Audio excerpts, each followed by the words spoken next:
नमस्कार, मैं धर्मेंद्र शुक्ला एक बार पुनः स्वागत करता हूं आपका आपके अपने ऑनलाइन प्लेटफॉर्म, आपके अपने परिवार एस चंद एकेडमी में। साथियों, हम बायोलॉजी पढ़ रहे हैं और बायोलॉजी में हम जो पढ़ रहे हैं वो पढ़ रहे हैं बॉटनी का पोर्शन। और बॉटनी के पोर्शन में अगर बात करें तो लास्ट क्लास में मैंने स्टार्ट किया था आपको प्लांट मार्फोलॉजी। पहले तो मैंने बॉटनी का आपको परिचय बताया था, है ना। बॉटनी शब्द कहां से आया, बॉटनी के जनक कौन है, बॉटनी की परिभाषा क्या है, बॉटनी की ब्रांचेस के बारे में बात की हमने।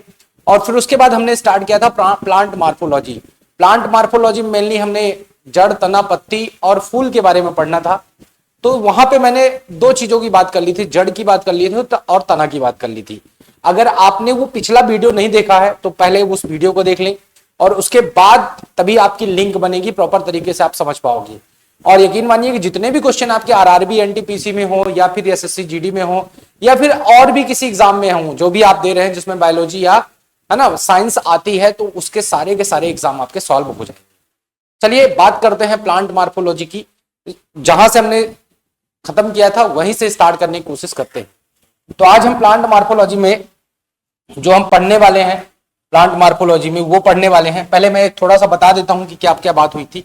प्लांट मार्फोलॉजी में हम लोग प्लांट बॉडी की बात कर रहे थे। किसकी बात कर रहे थे? प्लांट बॉडी की बात कर रहे थे। तो अगर हम प्लांट बॉडी की बात करें तो जो प्लांट बॉडी होता है उसके दो पार्ट हमने बात किए थे। एक बात की थी कायिक भाग, कायिक भाग की बात की थी जो पौधे के समस्त जैविक गतिविधियों को परफॉर्म करता है, और दूसरा हमने बात की थी प्रजनन भाग की बात की थी।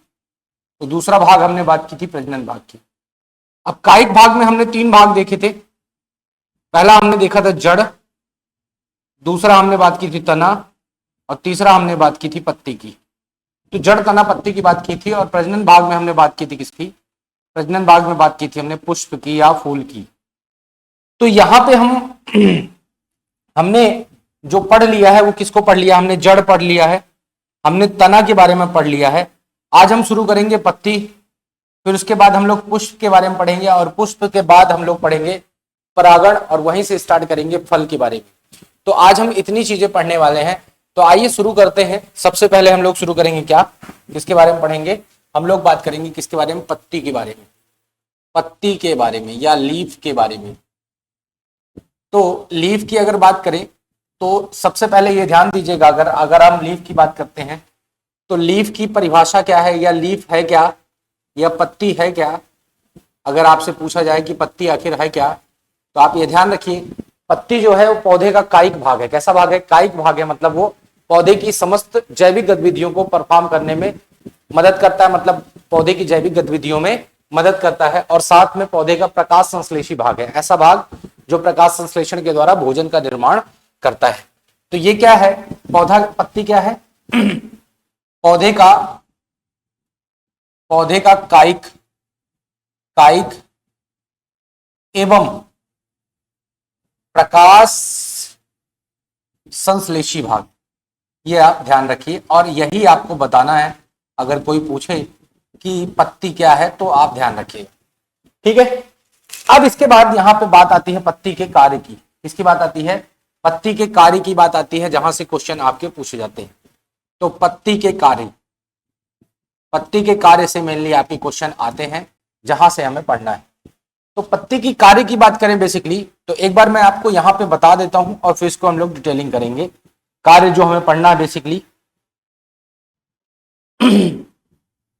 देखिए पहला इसका कार्य जो है वो है प्रकाश संश्लेषण। पत्ती क्या करती है? प्रकाश संश्लेषण करती है, यानी कि पत्तियों के पास होता है क्लोरोफिल, और उस क्लोरोफिल के पास कैपेसिटी होती है भोजन बनाने की, है ना। तो भोजन बनाएगी, और भोजन किस प्रक्रिया द्वारा बनाएगी? प्रकाश संश्लेषण, या इसी को हम बोल देंगे क्या? फोटोसिंथेसिस की प्रक्रिया द्वारा।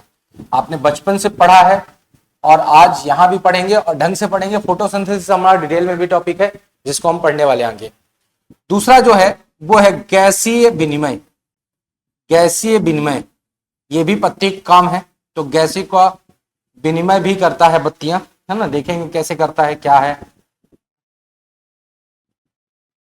गैसीय विनिमय। ये भी पत्ती का काम है, यानी कि gaseous exchange. Gaseous exchange gaseous exchange. तीसरा जो भाग है, तीसरा अगर बात करें हम, तीसरा है वाष्पोत्सर्जन। वाष्पोत्सर्जन।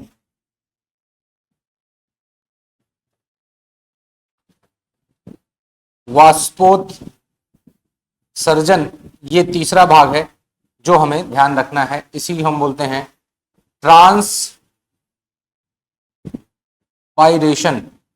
या ट्रांसपिरेशन, ये आपको ध्यान में रखना है। चौथा जो काम है पत्ती का वो है, क्या है? चौथा काम है बिंदु स्त्राव। बिंदु स्त्राव यहां से भी पूछा जाता है, इसको हम बोलते हैं गटेशन। गटेशन ये भी पत्ती का इंपॉर्टेंट काम है जिसके बारे में हम लोग पढ़ना पड़ेगा, ठीक है। और इसके अलावा बात करें तो ये क्या है? ये कीट भक्षण भी करती है। कीट भक्षण भी यहां पे एक लिख सकते हो, है ना, भक्षण, कीट भक्षण भी हम यहां पे, है ना,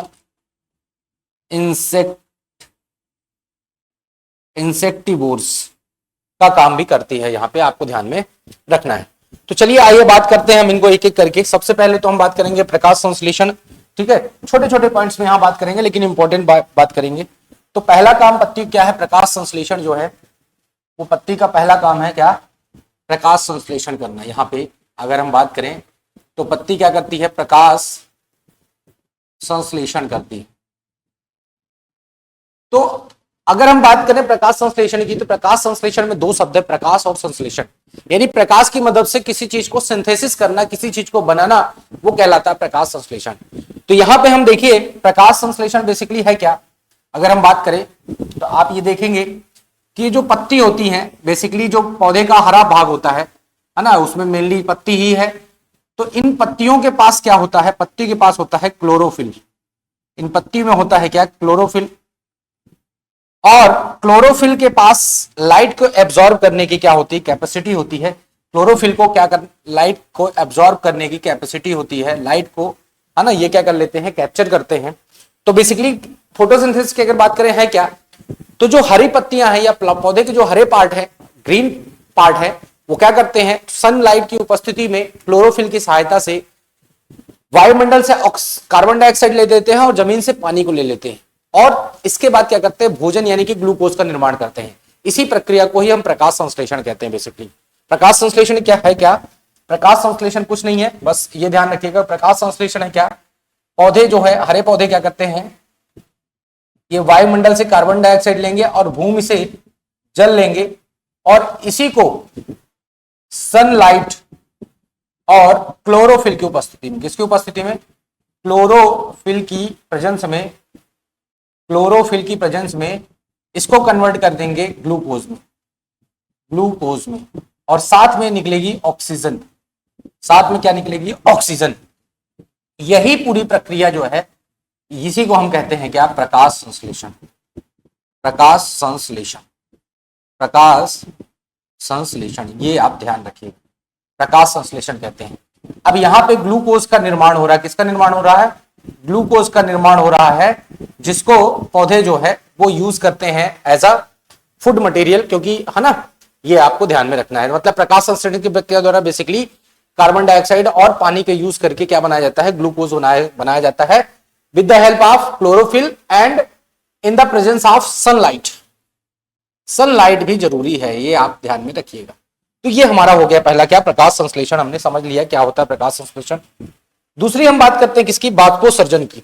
दूसरा जो हमारा कार्य है पत्ती का, वो क्या है?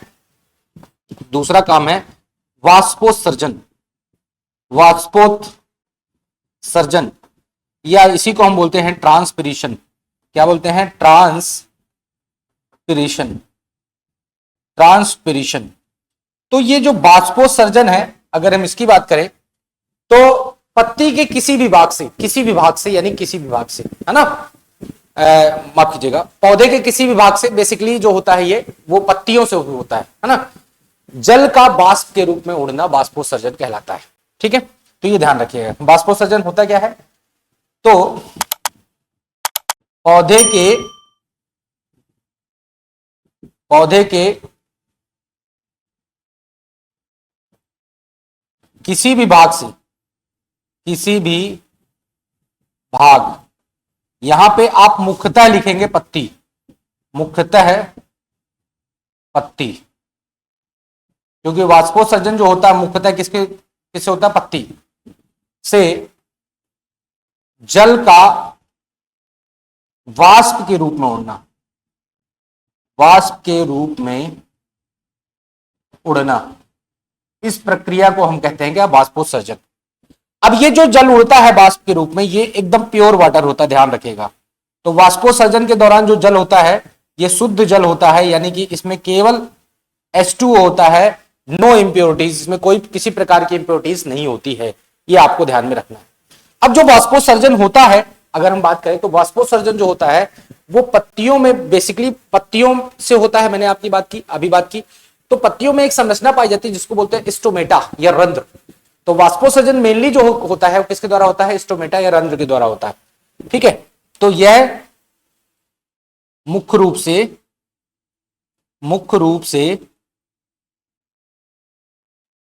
स्टोमेटा या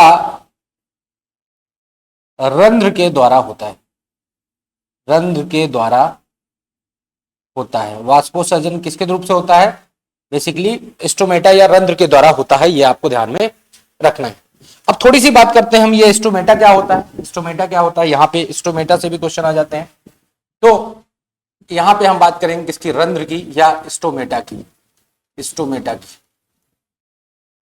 तो स्टोमेटा की बात करें तो ये पत्तियों में उपस्थित सूक्ष्म छिद्र के समान संरचना है। ये क्या है, पत्तियों में पाई जाने वाली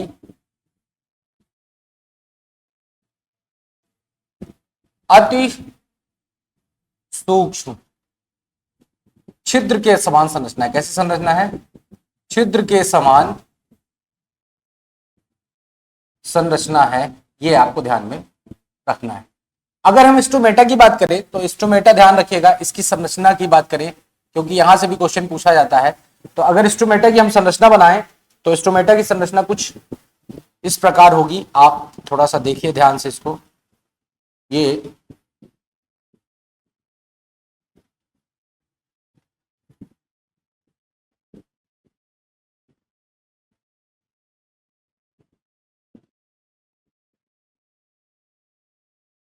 हमारा स्टोमेटा हो गया। क्या हो गया, स्टोमेटा।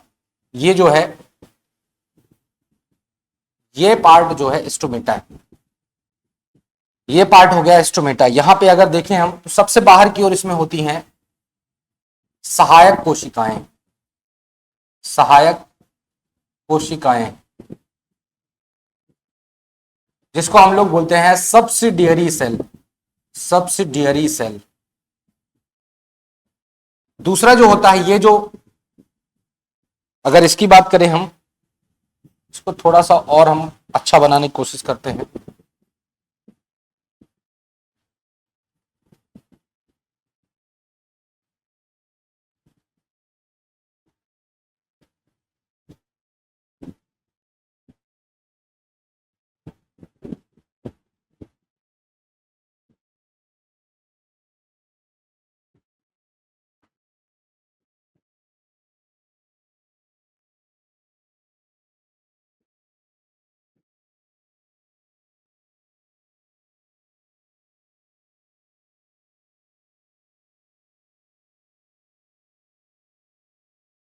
जी, ये जो होती हैं, ये दूसरी जो कोशिकाएं हैं, इनको हम लोग बोलते हैं रक्षक कोशिकाएं, रक्षक कोशिकाएं।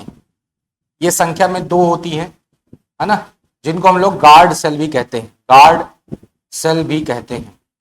और इसके बाद अगर हम बात करें, तीसरा ये है जो, इसकी अगर बात करें तो ये जो संरचना है, जिसको मैं ब्लैक कलर से यहाँ पे बना देता हूँ ताकि ये चीजें अलग हो जाएं, ये जो संरचना है, ये पोर लाइक स्ट्रक्चर है, यही है बेसिकली हमारा क्या, रंध्र या स्टोमेटा। तो स्टोमेटा में बेसिकली अगर हम बात करें तो यहाँ पे स्टोमेटा की संरचना जो होती है वो बेसिकली 3 कोशिकाओं से मिलकर बनी होती है, 3 प्रकार की। या स्टोमेटा बराबर यहाँ पे कहेंगे रंध्र प्लस रक्षक कोशिका, रक्षक कोशिका ये होती है संख्या में 2, और प्लस साथ में होती हैं सहायक कोशिकाएं। सहायक कोशिकाएं, ठीक है, ये हमारा स्टोमेटा हो गया। अब बेसिकली जो रक्षक कोशिकाएं होती, गार्ड सेल जो होती हैं, यही स्टोमेटा के खुलने और बंद करने में मदद करती है, खुलने एवं बंद करने में मदद करती हैं, ये आप ध्यान रखिएगा। और ये बेसिकली इसमें एक आयन जरूरी होता है जिसका नाम है पोटेशियम आयन। आपसे क्वेश्चन पूछ सकता है या पूछता ही है, पोटेशियम आयन जो है ये क्या करता है, स्टोमेटा के खुलने और बंद होने के लिए आवश्यक होता है पोटेशियम आयन। आपसे क्वेश्चन ये पूछा जाता है, पोटेशियम आयन, ये आप ध्यान में रखिएगा, ठीक है। रंध्र द्वारा ऑक्सीजन एवं CO2 का क्या होता है, का परिवहन होता है, ये आप ध्यान रखिएगा, है ना। यहाँ पे ये क्वेश्चन आपसे पूछ सकता है। रक्षक कोशिकाएं जो होती हैं 2 होती हैं, इसके चारों ओर सब्सिडियरी सेल होती हैं, और बेसिकली जो होता है ये रक्षक कोशिका, ये जो स्टोमेटा होता है ये एक प्रकार का इपिडर्मल सेल, इपिडर्मल कोशिका है, इपिडर्मल सेल है, ये आपको ध्यान में रखना है, ठीक है। तो ये हो गई संरचना। अब अगर हम बात करें स्टोमेटा के प्रकार की, यहां पे प्रकार से भी बात कर सकते हैं, स्टोमेटा के प्रकार से भी क्वेश्चन हल्का सा पूछ लेता है। तो स्टोमेटा के प्रकार, स्टोमेटा के प्रकार भी आप लोग याद रखेंगे। तो स्टोमेटा के बेसिकली 2 प्रकार होते हैं, एक होता है फोटो एक्टिव स्टोमेटा, और दूसरा होता है स्पोटो एक्टिव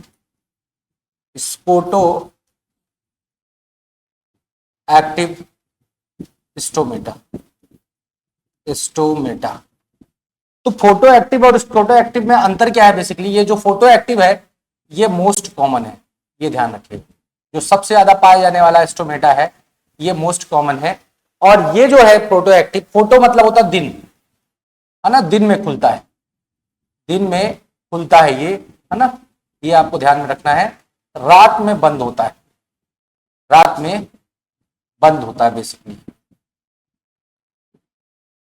और ये जो स्पोटो एक्टिव स्टोमेटा है ये रेयर है, और ये रात में खुलता है, रात में खुलता है, ये आपको ध्यान में रखना है, एवं दिन में बंद रहता है, दिन में बंद रहता है, ठीक है। ये बहुत मोस्ट कॉमन है, तो ये जैसे आम, नीम, है ना, ये जितने भी पौधे हैं इनमें यही पाया जाता है। लेकिन ये जो है ये पाया जाता है आपका किसमें, मरुस्थलीय पौधे जैसे नागफनी या कैक्टस, नागफनी में इस प्रकार का स्टोमेटा पाया जाता है। चूंकि ये वाटर लॉस के लिए अडॉप्टेड है, तो नागफनी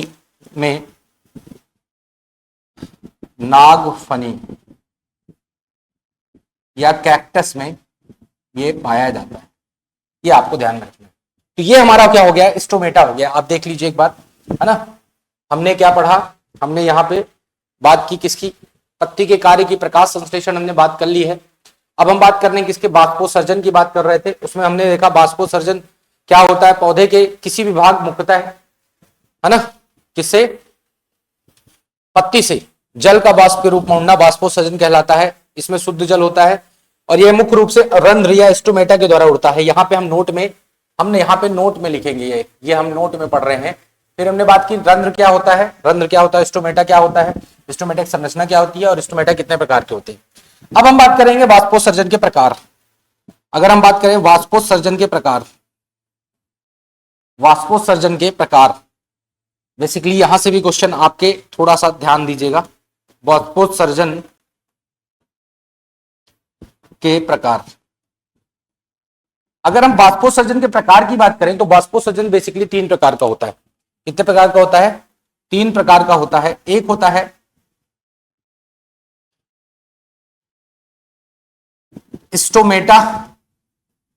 स्टोमेटल या रंध्र द्वारा बाष्पोत्सर्जन, ट्रांसपिरेशन, है ना, या स्टोमेटल बाष्पोत्सर्जन,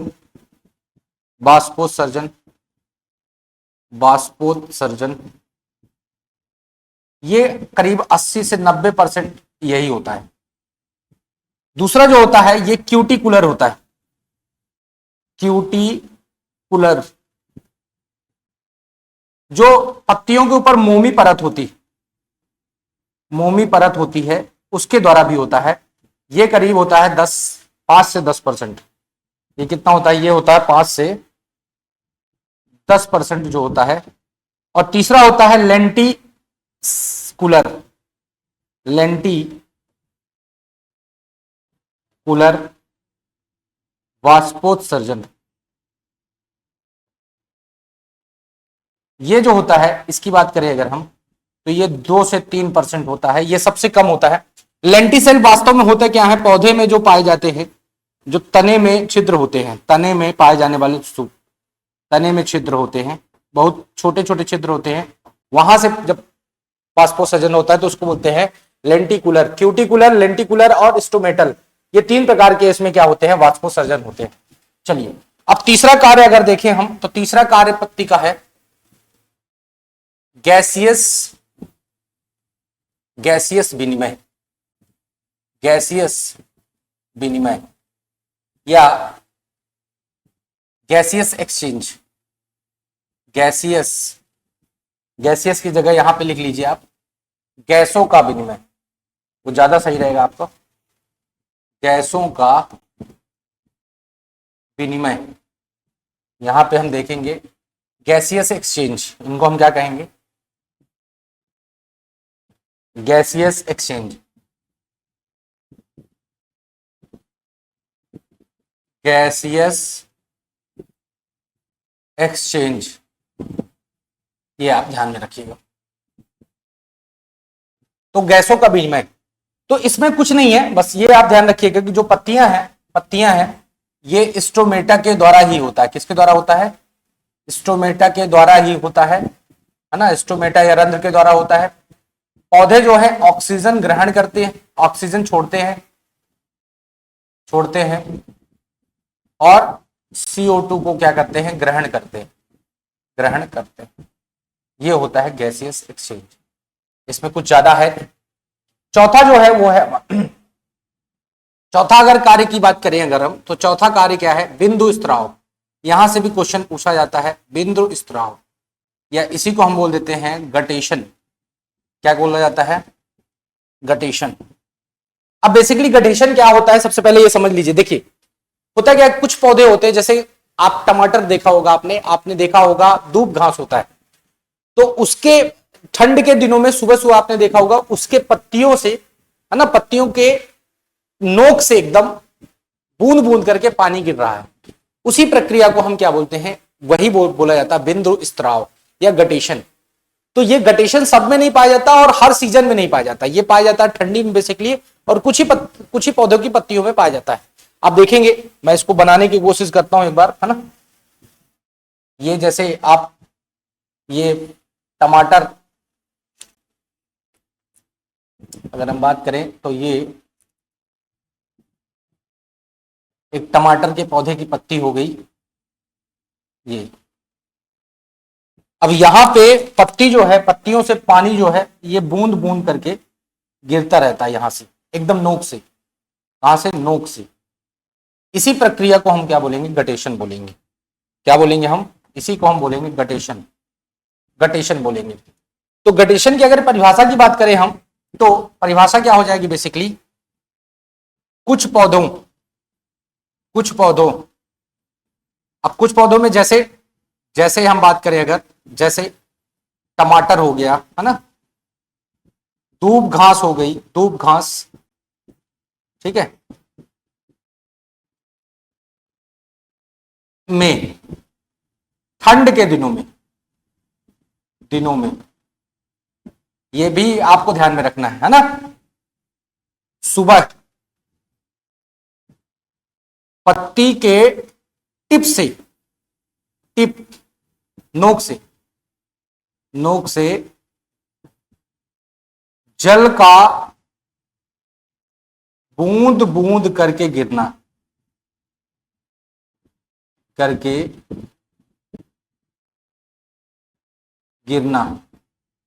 बिंदु स्त्राव कहलाता है। क्या कहलाता है? बिंदु स्त्राव कहलाता है। ये आप ध्यान रखें, बिंदु स्त्राव कहलाता है। अब बिंदु स्त्राव में बेसिकली अगर हम बात करें, अच्छा एक चीज और, यहां पे पीछे अगर हम जाएं, यहां पे अभी अचानक ध्यान आया मुझे, वाष्पोत्सर्जन को मापने का यंत्र पूछ लेगा अगर आपसे, तो वाष्पोत्सर्जन को, है ना, वाष्पोत्सर्जन को मापने का यंत्र, ये आप ध्यान रखिएगा, मापने का यंत्र ये पूछ सकता है आपसे। तो इसका नाम है गैनांग पोटोमीटर। गैनांग पोटोमीटर, पोटोमीटर, ये आप कहीं पे साइड में ऐसे लिख लीजिएगा, बहुत इंपॉर्टेंट है, इसलिए यहां पे अचानक ध्यान आ गया तो मैंने इसको बता दिया आपको। तो कुछ पौधे जैसे टमाटर, दूब घास में ठंड के दिनों में सुबह पत्ती के टिप से जल का बूंद बूंद गिरना बिंदु स्त्राव कहलाता है। क्या कहलाता है? बिंदु स्त्राव कहलाता है। ये आप ध्यान रखिए। अब बिंदु स्त्राव में जो जल होता है, जो जल गिरता है, ये अशुद्ध जल होता है। कैसा जल होता है? अशुद्ध जल होता है, क्योंकि इसमें जल के साथ मिनरल्स भी होते हैं, तो जल प्लस मिनरल होते हैं, जबकि वहां पे हमने देखा था कि वहां पे क्या होते हैं, वहां पे मिनरल नहीं होते। अब बेसिकली ये बिंदु स्त्राव के लिए एक यहाँ पे टिप पे एक संरचना पाई जाती है, एक छिद्र पाया जाता है, इस छिद्र को बोलते हैं हाइडेथोड। ये क्वेश्चन पूछा जाता है कि बिंदु स्त्राव में किसके द्वारा होता है, तो हाइडेथोड के द्वारा होता है। ये आप ध्यान रखिएगा, हाइडेथोड के द्वारा होता है गटेशन में, बिंदु स्त्राव में। तो ये हमारा क्या हो गया, चौथा भी हो गया। पांचवा अगर बात करें यहीं पे बात कर लेते हैं, तो पांचवा जो होता है वो होता है कीट भक्षी, कीट भक्षण। तो कुछ पौधे की पत्तियां होती हैं जो कीट अपने मॉडिफाई कर लेते हैं, जैसे कलश पादप, आपने नाम सुना होगा। कलश पादप जो है वो पत्ती का आकार ले लेती है और कीटों का भक्षण करती है। पत्ती कलश का आकार ले लेती है। किसका आकार ले लेती है? कलश का आकार ले लेती है, और क्या करती है, वो कीटों का भक्षण करती है, यानी कि कीट खाने का काम करती हैं। ये आप ध्यान में रखिएगा। तो इस तरह से ये हमारी पत्ती, आप देखिए ये पत्ती हमने पढ़ लिया, पत्ती के कार्य हमारे कंप्लीट हो चुके हैं। ठीक है, गैसीय विनिमय, वाष्पोत्सर्जन, बिंदु स्त्राव, कीट भक्षण, ये हमारा कंप्लीट हो चुका है। अब हम बात करेंगे किसकी? पुष्प की। अब बात करेंगे हम पुष्प की। तो आइए हम पुष्प की बात करते हैं। तो अगला जो हमारा टॉपिक है वो है पुष्प। क्या है? पुष्प। यहां पे हेडिंग करेंगे क्या? पुष्प या फूल, या इसी को हम कहेंगे क्या? फ्लावर। फ्लावर। तो सबसे पहले फ्लावर का अगर हम परिचय की बात करें, तो यहां पे देखेंगे कि यह पौधे का कौन सा भाग है? अंग है। पौधे का प्रजनन अंग है। आपसे क्वेश्चन पूछेगा पौधे का प्रजनन अंग क्या है, तो पौधे का प्रजनन अंग क्या है? फ्लावर है। दूसरा अगर बात करें हम, क्वेश्चन पूछेगा पौधे का अध्ययन, फूल का अध्ययन क्या कहलाता है, या पुष्प का अध्ययन। तो फूल का अध्ययन, आप सबको पता है कि फूल का अध्ययन क्या कहलाता है? फूल का अध्ययन कहलाता है एंथोलॉजी। क्या कहलाता है? एंथोलॉजी। एक क्वेश्चन कई बार पूछा गया है कि फूलों से संबंधित संवर्धन या फूलों के कल्चर से संबंधित जो विज्ञान होता है उसको क्या कहते हैं? तो फूलों का जो संवर्धन होता है, फूलों का जो कल्चर होता है, फूलों का संवर्धन या जो कल्चर होता है ना, जो कल्चर होता है उसको हम कहते हैं फ्लोरीकल्चर। ये आपको ध्यान में रखना है, फ्लोरीकल्चर, ये ध्यान में रखना है। एक क्वेश्चन कभी कभी पूछता है कि फूलों को खिलाने वाला हार्मोन, फूलों को खिलाने वाला मतलब फूल जो खिलते हैं उसको खिलाने वाला हार्मोन कौन है? खिलाने मतलब भोजन वाला नहीं, खिलाने, ब्लॉसम वाला। ये आपसे क्वेश्चन पूछा जाता है कि फूलों को खिलाने वाला हार्मोन कौन सा है। तो फूलों को खिलाने वाला जो हार्मोन है उसको हम कहते हैं क्या? अलग पेंसिल लिख देता हूं यहां पे, फ्लोरीकल्चर। फ्लोरीकल्चर, ये आपको ध्यान में रखना। चलिए, इसके बाद अगर बात करें हम कि फूलों को रंग देने वाला, फूलों को रंग देने वाला पदार्थ क्या कहलाता है?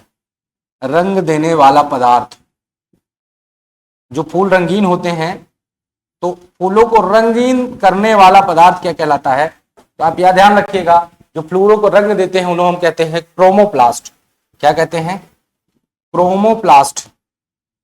ये आपको ध्यान में रखना है, या इसी को हम बोलते हैं, ठीक है, वर्णी लवक।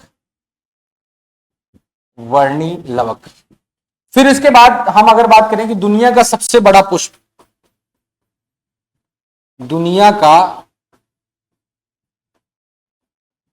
सबसे बड़ा पुष्प, सबसे बड़ा पुष्प, ये आपसे क्वेश्चन पूछता है।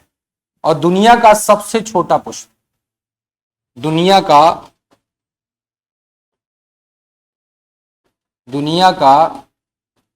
सबसे छोटा पुष्प, सबसे छोटा पुष्प, यहां से भी क्वेश्चन आपके बन जाते हैं। तो ये ध्यान रखिएगा कि दुनिया का जो सबसे बड़ा पुष्प है उसका नाम है रिफ्लेशिया। क्या नाम है?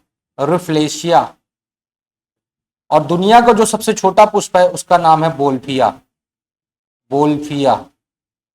ये आपको ध्यान में रखना है। इतनी चीजें हो गई। अब हमारी बात करते हैं, अब हम बात करते हैं पुष्प की संरचना की। किसकी बात करते हैं? पुष्प की संरचना, यानी फ्लावर का स्ट्रक्चर कैसे होता है, उसमें कौन कौन से पार्ट होते हैं। तो देखिए, मैं कोशिश करता हूं यहां पे, ये जो है इसको मैं मिटा देता हूं थोड़ा सा, है ना, इसको मिटा देता हूं। यहां पे आप लिख सकते हैं, ठीक है। हाँ, ये एंथोलॉजी है ना, ये अलग कलर से मैं लिख देता हूं ताकि आपको चीजें, ये फ्लोरिकल्चर है,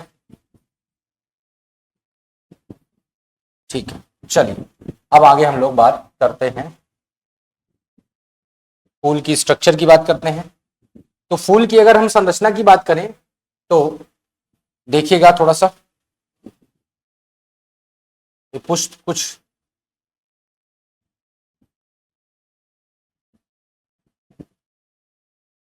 कोशिश कर रहा हूं मैं अच्छा बनाने की।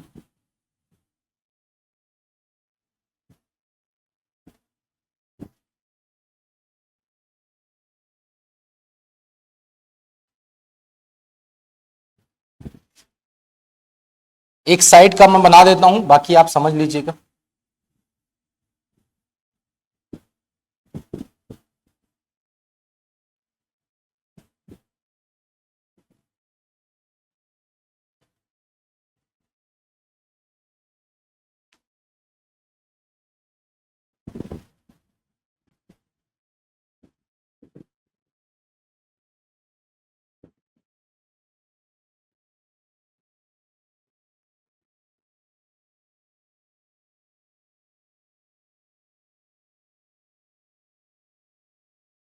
ये सारा स्ट्रक्चर आपको बनाना पड़ेगा और यहीं से आपके क्वेश्चन आते हैं। अगर आपने इसको समझ लिया तो आपके क्वेश्चन सारे के सारे हो जाएंगे। चलिए, ये देखिए, अब इसको हम क्या करते हैं, नामंक्लेचर देते हैं। तो अगर ये बात करें तो ये सबसे पहले बाहर वाला चीज है बाह दल पुंज। बाह दल एक होगा तो बाह दल यानी कि सेपल, और बहुत सारे होंगे तो बाह दल पुंज बोलेंगे। क्या बोलेंगे? बाह दल पुंज, या इसी को बोलेंगे कैलिक्स। कैलिक्स। फिर उसके बाद ये हो गया दूसरा वाला दल, या इसी को बोलते हैं पेटल। इसी को बोलते हैं, बहुत सारे होंगे, समूह में होंगे, है ना, समूह में होंगे। यहां पे लिख लीजिए, अगर ये समूह में होंगे तो इनको हम बोलेंगे बाहर दलपुंज। समूह में होंगे तो क्या बोलेंगे? दलपुंज या कैरोला। ये ध्यान रखिएगा। फिर तीसरा जो है ये एंड्रोसियम है। तीसरा क्या है? एंड्रोसियम। एंड्रोसियम की भी तीन पार्ट हैं, ये सबसे पहला पार्ट, ये दूसरा पार्ट, और ये तीसरा पार्ट। तो जो सबसे पहला पार्ट है इसको बोलते हैं क्या? वर्तिका, या इसी को बोलते हैं हम स्टामेन। माफ कीजिएगा, स्टामेन नहीं बोलते इसको, स्टामेन तो पूरा बोला जाता है। ठीक है, वर्तिका, यहां पे हो गया वर्तिकाग्र, यहां पे स्पेस कम है, और ये हो गया जो है अंडाशय, इसकी हम बात करेंगे अभी। ठीक है, और इन तीनों को मिला के हम बोलते हैं, तीनों को एक साथ बोलते हैं क्या, इन तीनों को एक साथ बोलते हैं जायांग या स्त्री केसर, स्त्री केसर। और यहां पे हो गया ये, इसकी बात करें अगर हम, तो ये जो है हमारा तंतु हो गया या फिलामेंट हो गया, और ये हो गया परागकोश, परागकोश। और दोनों को एक साथ बोलते हैं क्या, पुंकेसर, पुंकेसर, या इसी को बोलते हैं स्टमेन, और इसको बोलते हैं कार्पल। ठीक है, और ये हमारा जो हो गया ये थैलमस है, थैलमस है, ये आपको इतना ध्यान में रखना है। अब इसको कोशिश करते हैं हम पुष्प के पार्ट बनाने की, एक समझने का अलग तरीके से। पुष्प के भाग की बात करें अगर हम, तो पुष्प के भाग को समझने की कोशिश करते हैं। देखिए, पुष्प के भाग, तो पुष्प के भाग को हम दो कैटेगरी में बांट सकते हैं, हालांकि चार भाग है, पर यहां पे हम अलग तरीके से बांटते हैं। अनावश्यक भाग, यानी कि नॉन एसेंशियल पार्ट, जो बहुत ज्यादा जरूरी है नहीं पुष्प के लिए पर हैं, और आवश्यक भाग, आवश्यक भाग या एसेंशियल पार्ट, आवश्यक भाग या अनावश्यक भाग की अगर हम बात करें, अनावश्यक भाग और आवश्यक भाग की इनकी बात करें है ना, तो इसके भी दो है, दो भाग जो है अनावश्यक है। अगर इनकी बात करें तो पहला है, सबसे पहला है बाह्यदल, बाह्यदल, बाह्यदल, ठीक है, या इसी को हम बोलते हैं कैलिक्स, माफ कीजिएगा, इसको हम लोग बोलते हैं सेपल। क्या बोलते हैं, सेपल।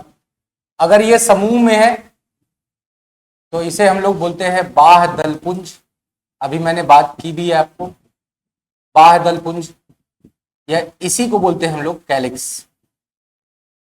ये सबसे बाहर का हरा पार्ट है, बाह्यतम पत्ती समान हरा भाग है ये। ठीक है, इसका दूसरा है दल, है ना, दल, या इसी को बोलते हैं पेटल। और अगर ये समूह में होता है, ग्रुप में होता है, कई सारे होते हैं, तो इनको हम बोलते हैं दल पुंज। क्या बोलते हैं, दल पुंज। कैरोला, कैलिक्स के बाद दूसरा क्या हो गया, कैलोरा। ये रंगीन भाग है, ये बाहर रंगीन भाग है, ये है ना, बाहर रंगीन भाग है। और इसका काम क्या है, ये कीड़ों को अट्रैक्ट करता है, तो कीटों को अट्रैक्ट करता है फॉर द पॉलिनेशन, परागकण के लिए। आवश्यक भाग में अगर बात करें तो आवश्यक भाग दो हैं बेसिकली, यहां पे अगर आप देखेंगे तो दो आवश्यक भाग हैं। पहला है आपका स्टमेन, यानी कि पुंकेसर, इसको हम लोग बोलते हैं, इंग्लिश में बोला जाता है इसको स्टमेन। अब स्टेमन के समूह को बात करें अगर हम, इसके समूह को बोला जाता है पुमंग, पुमंग बोला जाता है, या एंड्रोसियम बोलते हैं। क्या बोलते हैं, एंड्रोसियम। ये इसकी बात करें अगर, तो ये पुष्प का नर जननांग है। क्वेश्चन पूछेगा अगर पुष्प का नर जननांग क्या है, तो आपका आंसर क्या होगा, पुंकेसर होगा, है ना। और इसके तीन भाग होते हैं, इसके दो भाग होते हैं, दो भाग हैं इसके, बेसिकली दो भाग जो मैंने बताए हैं आपको। ठीक है, दो भाग हैं, एक तो है तंतु या फिलामेंट बोलते हैं इसको, डंडी के समान संरचना है, और दूसरा है परागकोश, परागकोश, या इसी को बोलते हैं हम एंथर लोब, एंथर लोब। ठीक है, और इसी परागकोश में होते हैं परागकण, परागकण, या पॉलन ग्रेन, पॉलन ग्रेन। और यही पॉलन ग्रेन जो होता है ये पुष्प की नर जनन कोशिका होती है। क्या होती है? नर जनन कोशिका होती। ये आप ध्यान रखिएगा। तो पुष्प की नर जनन कोशिका और पुष्प की नर जननांग कौन है? ये है पुंकेसर। और नर जनन कोशिका कौन है? ये परागकण। ये आपको ध्यान में रखना है। देखिए यहां पे आप देख सकते हैं डायग्राम में, इधर ये है पुंकेसर, यहीं पे है क्या? परागकण। ये परागकण है। क्या है? परागकण। यही है नर जनन। ठीक है। फिर उसके बाद अगर हम बात करें तो उसके बाद अगर बात करें हम तो आप देखेंगे कि चौथा जो पार्ट है वो है पुष्प का, उसको कहते हैं स्त्री केसर। स्त्री केसर या इसी को बोला जाता है कार्पेल। कार्पेल। और ये अगर समूह में है तो इसे बोलते हैं क्या? इसे बोलते हैं जायांग, जायांग या गायनोशियम, गायनोशियम। ये ध्यान रखिएगा। थोड़ा सा गायनोशियम के बारे में अगर बात करें तो ये क्या है? पुष्प का मादा जननांग है, मादा जननांग है। पुष्प का मादा जननांग अगर पूछा जाए तो आपके ध्यान रखिएगा क्या है?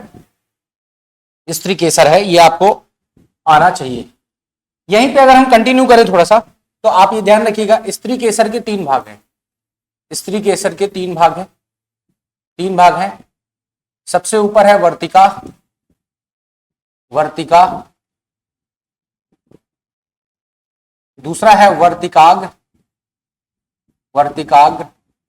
और तीसरा है अंडाशय, अंडाशय। वर्तिका, वर्तिकाग्र और अंडाशय। अगर हम इसकी बात करें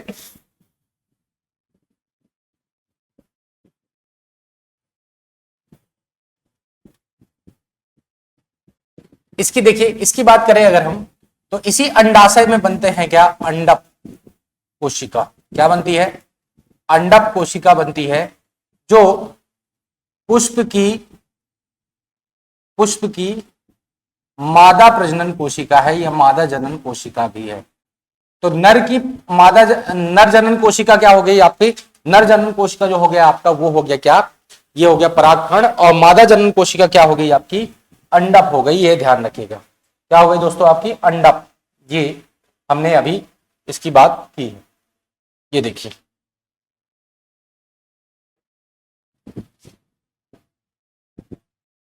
ये यहां पे ये अंडप कोशिका। ठीक है। चलिए, तो इस तरह से हमने ये फ्लावर के बारे में भी हमने क्या कर लिया? पढ़ लिया। पुष्प के बारे में हमने पढ़ लिया। पुष्प का पौधे का प्रजनन अंग है, इसका अध्ययन, इसका कल्चर, है ना। फूलों को मिलाने वाला फ्लोरीजेंस है, सॉरी फूलों को खिलाने वाला हार्मोन। यहाँ पे थोड़ा सा गलत है ना, फ्लोरीजेंस लिखिएगा। यहाँ पे क्या लिखेगा? फ्लोरीजेंस, फ्लोरीकल्चर नहीं है, फ्लोरीजेंस। ठीक है। क्रोमोप्लास्ट, ट्रिफ्लेशिया, बोल्फिया। ठीक है। फिर उसके बाद हमने पुष्प की संरचना की अध्ययन किया, पुष्प के भागों के अध्ययन किया। अब हम बात करते हैं किसकी? परागण की। किसकी बात करते हैं? परागण की बात करते हैं। और यही से हम लोग क्या बनाएंगे? फल बनाएंगे। परागण, या इसी को हम लोग बोलते हैं पॉलिनेशन। पॉलिनेशन, परागण। ये ध्यान रखिएगा। तो पॉलिनेशन बेसिकली होता क्या? अगर पॉलिनेशन की बात करें हम तो transfer of pollen grain from stigma to style, stigma to माफ कीजिएगा, transfer of pollen grain from anther lobe to stigma. ठीक है। स्टिग्मा मतलब, अच्छा यहां पे मैंने शायद इंग्लिश में नहीं लिखा है स्टिग्मा। यहां पे आप देख लीजिए स्टिग्मा, ये जो है नर, इसको हम बोलते हैं स्टिग्मा। क्या बोलते हैं? वर्तिका को स्टिग्मा, इसको हम बोलते हैं स्टाइल, और इसको बोलते हैं ओवरी। ठीक है। तो यानी कि आप देखिएगा यहां से, यहां समझाने की कोशिश कर रहा हूं मैं। ये देखिए, ये परागकण का, परागकण का परागकोश से वर्तिका में स्थानांतरण। माफ कीजिएगा, ये ऊपर का वर्तिकाग्र है, वर्तिकाग्र, ये वर्तिका है, ये वर्तिका है आपका। ये वर्तिकाग्र में स्थानांतरण, ये क्या कहलाता है? ये कहलाता है क्या? परागण, स्टिग्मा में, है ना, ध्यान रखिएगा। चलिए अब आगे देखते हैं। तो क्या होता है परागण?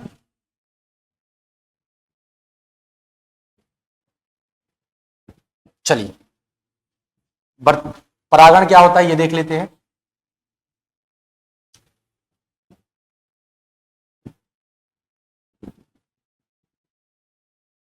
पराग कण का, है ना, पराग कोश से वर्तिकाग्र में, वर्तिकाग्र यानी कि स्टिग्मा, यहां पे आप इंग्लिश का वर्ड कंसीडर जरूर करिएगा, में स्थानांतरण, स्थानांतरण, स्थानांतरण, ये यहां पे एक शब्द और, पराग कण का पराग कोश से किसी भी माध्यम द्वारा, है ना, किसी माध्यम द्वारा, किसके द्वारा? ऐसे तो जाएगा नहीं, से किसी माध्यम द्वारा, किसी माध्यम द्वारा, किसी माध्यम द्वारा वर्तिकाग्र में, वर्तिकाग्र में या स्टिग्मा में स्थानांतरण होना, क्या होना? स्थानांतरण होना परागण कहलाता है। क्या कहलाता है? परागण कहलाता है, परागण कहलाता है। ये आप ध्यान रखिएगा, पराग कण का पराग कोश से किसी माध्यम द्वारा। अब ये माध्यम कुछ भी हो सकते हैं, यहां पे अगर माध्यम, क्योंकि अभी हम बात करने वाले हैं माध्यम के आधार पे, हम इनको अलग अलग नामों से जानते हैं, तो ये माध्यम जरूर शब्द याद रखिएगा। अब ये माध्यम क्या हो सकता है? ये माध्यम हवा भी हो सकता है, ये पानी भी हो सकता है ना, ये कीट भी हो सकता है, कीड़ा, ये पक्षी भी हो सकता है, ये जंतु भी हो सकता है, ये चींटी भी हो सकती है, ये मानव भी हो सकता है, ये स्नेल भी हो सकता है ना, इत्यादि भी हो सकते हैं, इत्यादि हो सकते हैं। तो इन्हीं के आधार पे हम लोग परागण को हम लोग स्टडी करते हैं। क्वेश्चन पूछा भी जाता है कि अगर परागण हवा द्वारा हो तो उसे क्या कहते हैं, तो यहीं पे हम देख लेते हैं परागण, माध्यम के आधार पे परागण को हम तो लोग थोड़ा देखने की कोशिश करते हैं। तो इधर आप लिखेंगे माध्यम, माध्यम, और इधर लिखेंगे परागण का नाम, परागण का नाम। यहां से कई बार क्वेश्चन पूछा गया है, इसलिए इसको जानना जरूरी है आपको। तो अगर माध्यम हवा है, क्वेश्चन पूछेगा कि अगर हवा द्वारा परागण होता है तो उसे क्या कहते हैं, तो उसे कहते हैं एनीमोफिली। क्या कहते हैं? एनीमोफिली, ध्यान रखिएगा। अगर पानी द्वारा होता है परागण तो उसे हम कहते हैं हाइड्रोफिली। क्या कहते हैं? हाइड्रोफिली, ये आपको ध्यान में रखना। पानी द्वारा होगा तो उसको क्या बोलेंगे? हाइड्रोफिली। तीसरा, अगर ये कीट द्वारा होगा, ये कीड़ों द्वारा होगा तो इसको बोलेंगे एंटोमोफिली। एंटोमोफिली, ये आपको ध्यान में रखना है। अगर ये पक्षियों द्वारा होगा, पक्षियों द्वारा होगा तो आप सबको पता है पक्षियों का अध्ययन क्या कहलाता है? ऑर्निथोलॉजी। तो यहां से हो जाएगा ऑर्निथोफिली। अगर परागण पक्षियों द्वारा होगा तो उसको ऑर्निथोफिली बोलेंगे। अगर परागण जंतु द्वारा होता है तो उसे बोलते हैं जूफिली, जूफिली। और अगर परागण मनुष्य द्वारा होता है, मानव द्वारा होता है, तो इसे बोलते हैं एंथ्रोपोफिली, एंथ्रोपोफिली। और अगर परागण चींटी द्वारा होता है, चींटी द्वारा होता है, तो इसको बोलते हैं मरमिकोफिली, मरमिकोफिली।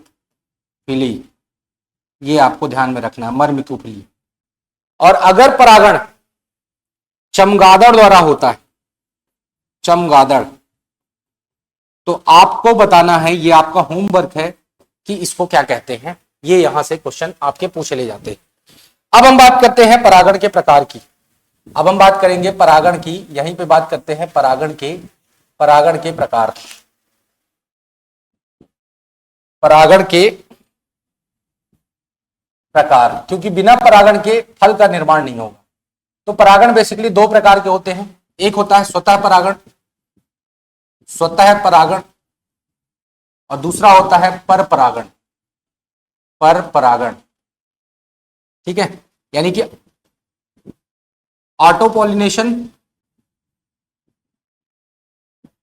और इसको बोला जाता है क्रॉस पॉलिनेशन, क्रॉस पॉलिनेशन।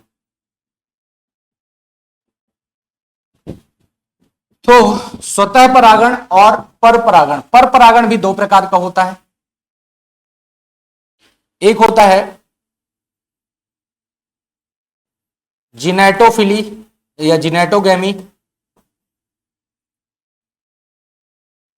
और एक होता है जीनोगैमी, जीनोगैमी।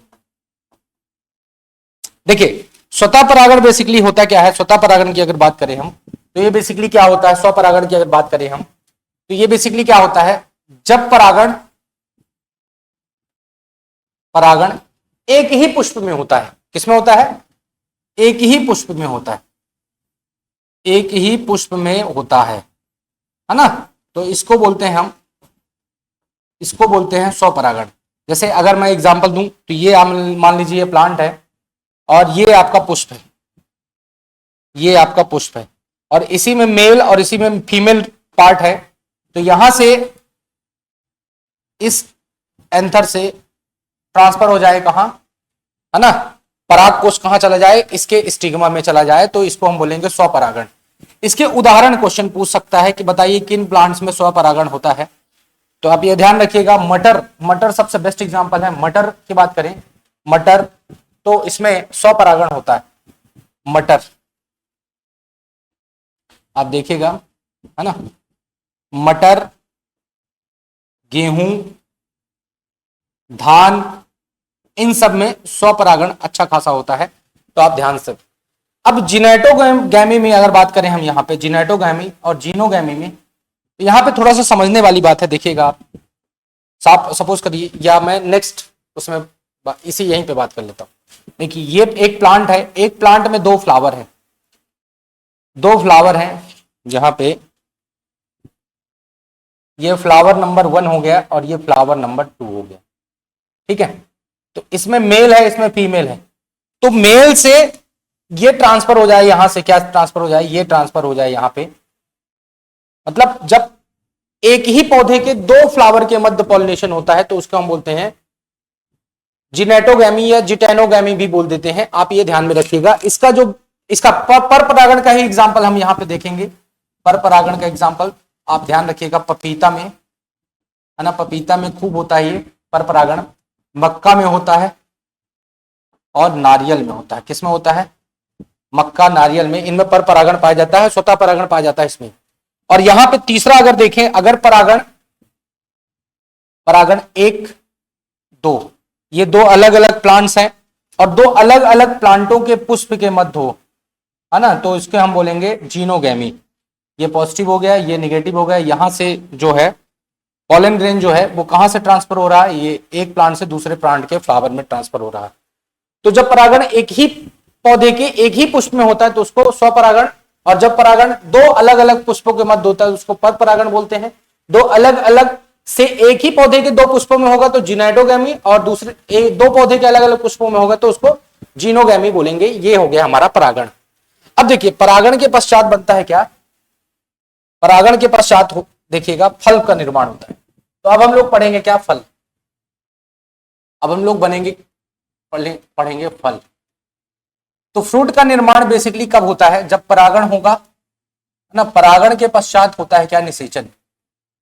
बेसिकली निषेचन जब होता है तो ये जो अंडाशय होता है, ये अंडाशय जो होता है ये किस में कन्वर्ट हो जाता है, ये कन्वर्ट हो जाता है फल में, फल में। और इस प्रकार का फल कहलाता है सत्य फल, सत्य फल, ठीक है, ये ध्यान रखिएगा। तो फल का निर्माण कैसे होता है, फल का निर्माण अगर बात करें हम, अगर इस फल की बात करें हम, तो फल जो होता है परागण के पश्चात क्या होता है, निषेचन होता है। निषेचन मतलब अंडक एवं पराग कण का फ्यूज होना, और फिर उसके बाद जो अंडाशय है वो किस में कन्वर्ट हो जाता है, फल में कन्वर्ट हो जाता है। जबकि बीजांड जो होता है वो बीज में कन्वर्ट हो जाता है। यहाँ पे ध्यान रखिएगा, बीजांड जो होता है इसमें, है ना, बीजांड जो होता है वो किस में कन्वर्ट हो जाता है? बीज में। ये क्वेश्चन आपसे पूछा जाता है, बीजांड जो है वो बीज में कन्वर्ट होता है। अब यहाँ पे फल जो होता है, फल तो हमने जान लिया, अब फल के प्रकार की भी बात है। यहाँ पे फल के प्रकार की बात कर लेते हैं, ठीक है। फल के प्रकार, तो बेसिकली जो फल होते हैं वो 3 प्रकार के होते हैं। फल कितने प्रकार के होते हैं? बेसिकली 3 प्रकार के फल हैं यहाँ पे। एक होता है सत्य फल, सत्य फल, एक होता है असत्य फल, असत्य फल, और एक होता है अनिषेक फल, अनिषेक फल, या इसी को बोलते हैं हम पार्थिनो, पार्थिनो कार्पिक फल, ठीक है। तो सत्य फल, असत्य फल और पार्थिनो कार्पिक फल। सत्य फल क्या होता है बेसिकली, इसको मैं एक बार बता देता हूं फिर लिखता हूं। जब निषेचन के पश्चात अंडाशय किस में कन्वर्ट हो जाता है? फल में कन्वर्ट हो जाता है, तो उसे सत्य फल कहते हैं, ठीक है। तो इसमें क्या होता है, निषेचन के पश्चात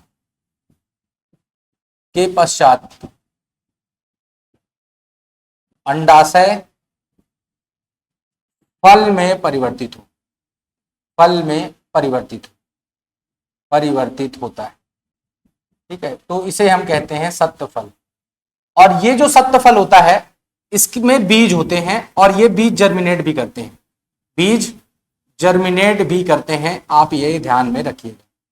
इसके एग्जाम्पल से क्वेश्चन पूछा जाता है कि इसमें सत्य फल के कौन से एग्जाम्पल हैं। तो सत्य फल के एग्जाम्पल आम, टमाटर, अमरूद, ये सब असत्य फल के एग्जाम्पल हैं। आम हो गया, टमाटर हो गया, है ना, अमरूद हो गया, अमरूद हो गया, ठीक है।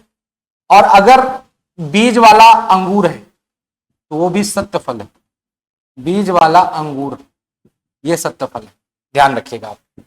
अब हम बात करते हैं किसकी? दूसरी, असत्य फल की। असत्य फल की अगर बात की जाए यहां पे सत्य फल के बाद, तो जब निषेचन के पश्चात अंडाशय के अतिरिक्त प्लांट का कोई अन्य भाग, यानी पुष्प का कोई अन्य भाग फल में परिवर्तित होता है तो उसको असत्य फल कहते हैं, ठीक है। मतलब निषेचन के पश्चात पुष्प का अंडाशय के अतिरिक्त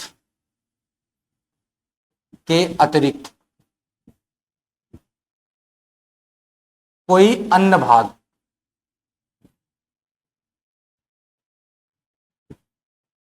फल में परिवर्तित हो तो उसे हम क्या कहते हैं? असत्य फल कहते हैं। और असत्य फल का एग्जाम्पल क्या है? सेव, नाशपाती, स्ट्रॉबेरी, काजू, ये सब है। एग्जाम्पल की बात करें इसके तो सेव, नाशपाती, स्ट्रॉबेरी, काजू, ये सब एग्जाम्पल है किसके? असत्य फल के एग्जाम्पल हैं, ये आप ध्यान रखिएगा। अब तीसरा है अनिषेक। अनिषेक का मतलब है निषेचन के बिना ही अंडाशय जो है फल में परिवर्तित हो जाए, निषेचन ना हो और फल बन जाए, है ना, मतलब बीज ही ना हो, बीज रहित फल जिसको हम बोलते हैं, ठीक है। तो निषेचन के बिना, यहां पे देखेंगे तो निषेचन के बिना अंडाशय का फल में परिवर्तन, ठीक है। इस प्रकार के जो फल होते हैं इसमें बीज रहित होते हैं। कैसे होते हैं? बीज नहीं होते हैं, और होंगे भी तो रूडिमेंट्री फॉर्म में होंगे। कैसे होंगे? रूडिमेंट्री फॉर्म में होंगे। एग्जाम्पल की बात करेंगे तो पपीता, केला, संतरा, बीज रहित अंगूर, ये सब। केला, संतरा, बीज रहित अंगूर, ये जो हो गया, ये हो गया क्या आपका? ये फल के प्रकार हो गए। अब हम बात करते हैं फल क्या होता है। आप समझ गए होंगे फल किससे बनता है? अंडाशय से बनता है। बीज किससे बनता है? बीजांड से बनता है। फल कितने प्रकार के होते हैं? अब यहां पे हम बात करने वाले हैं फल की है ना, फल के भाग, है ना, parts of fruit. Parts of fruit या फल के भाग। ठीक है, तो अगर हम फल के भाग की बात करें, फल की भाग, तो फल के बेसिकली दो भाग हैं। एक होता है सीड या बीज, जिसका आपको पता है कि जिसका निर्माण किससे होता है, बीजांड से होता है ना। और दूसरा होता है इपिकार्प।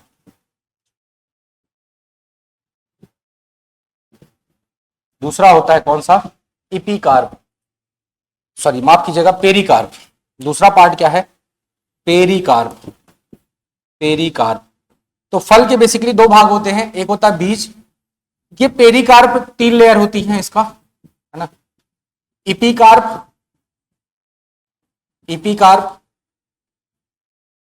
इसको थोड़ा सा अलग कलर से बताते हैं, है ना। तो इपिकार्प बेसिकली 3 लेयर होती हैं, माफ कीजिएगा, पेरिकार्प 3 लेयर होती हैं। सबसे बाहतम जो होती है उसको बोलते हैं इपिकार्प, या इसको बाहतम परत है ना, बाहतम परत है। फिर मीजोकार्प हो गया, मध्य परत है, मीजोकार्प, मध्य परत। इपिकार्प को हम लोग इक्टोकार्प भी बोल देते हैं, है ना, इक्टोकार्प, ये ध्यान रखिएगा।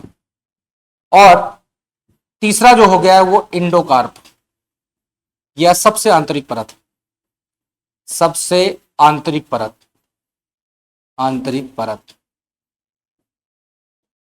तो बेसिकली जो खाने में प्रयोग किया जाता है वो इन दोनों को एडिबल है, ये दोनों कैसी परतें हैं, ये एडिबल है, ये एडिबल है।